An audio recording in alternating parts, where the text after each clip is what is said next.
Hi guys, இன்றைக்கி நம்ம பார்க்க போகிறது என்ன அப்படின்னா, இது வந்து மணத்தக்காளி கீரை.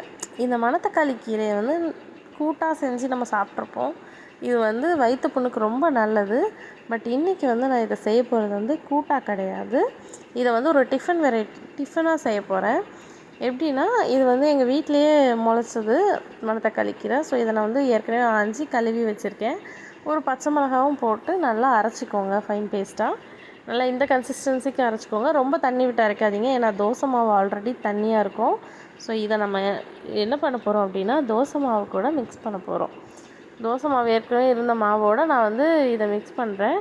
இது வந்து பார்க்க நல்லா க்ரீனாக இருக்குல்ல, இதை நீங்கள் நல்லா கலக்கும்போது ஒரு பிஸ்தா க்ரீன், அது பிஸ்தா க்ரீனுன்னு சொல்கிறதா ஏதோ ஒரு க்ரீன், ஆனால் நல்லா க்ரீனாக இருக்கும், க்ரீனிஷாக சூப்பராக இருக்கும், பார்க்கவே ஒரு கலர்ஃபுல்லாக இருக்கும். நல்லா அதை மிக்ஸ் பண்ணிவிட்டு இதை வந்து நீங்கள் தோசையாக சுட்டு சாப்பிட்டிங்கன்னா உண்மையிலே டேஸ்ட்டாக இருக்கும். உங்களுக்கு எந்த ஒரு டிஃப்ரென்ஸும் தெரியாது ஆக்சுவலாக இதில். லைக் உங்களுக்கு வந்து அது சாப்பிடும்போது இதில் கீரை ஆட் பண்ணியிருக்க மாதிரியே தெரியாது. நிறையா பேர் கீரையை கூட்டாக செய்யும்போது கண்டிப்பாக சாப்பிட மாட்டாங்க.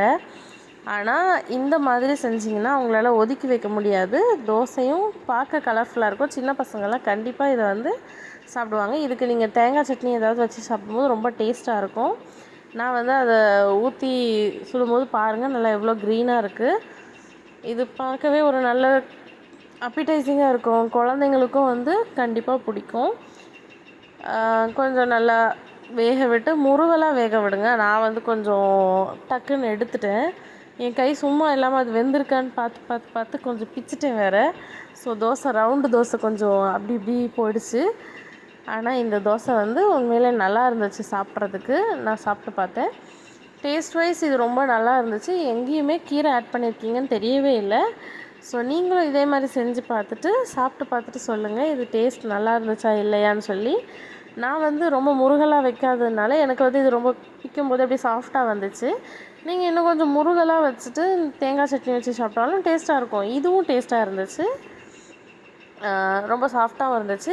செஞ்சு பார்த்துட்டு டேஸ்ட் எப்படி இருந்துச்சு சொல்லுங்கள். லைக் பண்ணுங்கள், சப்ஸ்கிரைப் பண்ணுங்கள். தேங்க்யூ, பாய்.